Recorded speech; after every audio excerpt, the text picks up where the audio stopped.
4 का 1 नंबर देखो, कह रहा त्रिभुज एबीसी में ए का वैल्यू 30 सेंटीमीटर है, बी का वैल्यू 40 सेंटीमीटर और सी का 50 सेंटीमीटर। तो हमें एंगल सी की माप निकालनी है। अब यहाँ थोड़ा आपको समझना होगा।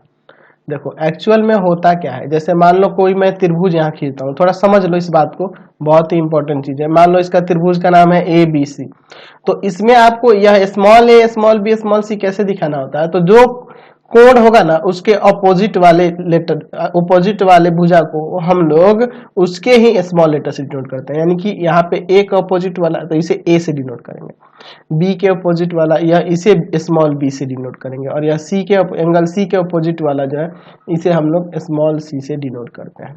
ठीक है, ये चीज आपको ध्यान रखना होगा। तो मैं देखूं यहाँ पे कि ए स्क्वायर प्लस बी स्क्वायर, यानी कि दोनों छोटे भुजाओं का स्क्वायर जोड़ के देखते हैं, वर्गों का योग करके देखते हैं। तो यहाँ देखो इसका आपका 900 हो जाएगा, इसका आपका 1600 यानी 2500 आ जाएगा, और 2500 आपका 50 का स्क्वायर हो जाएगा ना।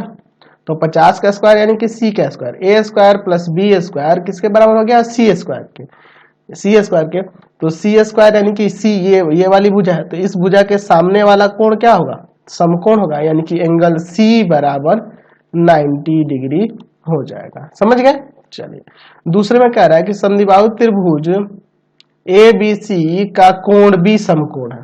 जाहिर सी बात है, चलिए हम लोग एक खींच लेते हैं, समद्विबाहु भी है और समकोण भी है, तो एंगल बी समकोण है। अच्छा बाकी भुजा ए और बी लिख देते हैं, ए और सी लिख देते हैं। तो यहाँ पे देखो ये बाकी सिर्फ ए और सी लिख दिए, ये आपका बी वाला समकोण है, तो त्रिभुज ए बी सी हो गया, और ये समद्विबाहु है तो ए बी सी के बराबर होगा। तो बी सी बराबर 4 सेंटीमीटर दिया है, तो सी ए पूछ रहा है, तो यह भी आपका 4 सेंटीमीटर ही ना होगा, क्योंकि समद्विबाहु भी है तो यह दोनों तो बराबर होगा। तो आप ए सी नहीं निकाल सकते हो, या सी ए जो कह रहा है, सी ए कहो चाहे ए सी कहो, तो सी ए बराबर रूट अंडर ए बी का स्क्वायर और प्लस में बी सी का स्क्वायर, यानी रूट अंडर 4 का स्क्वायर प्लस में 4 का स्क्वायर। ठीक है, सॉल्व कर देते हैं, यहाँ पे आ जाएगा, क्या हो जाएगा, तो यहाँ हो जाएगा आपका 4 का स्क्वायर 16 और प्लस में 16, तो रूट 32, 32 का मतलब 4 रूट 2 आ जाएगा, 4 रूट 2 सेंटीमीटर। समझ गए। चलिए अगला आखिरी 3 में देखो, पी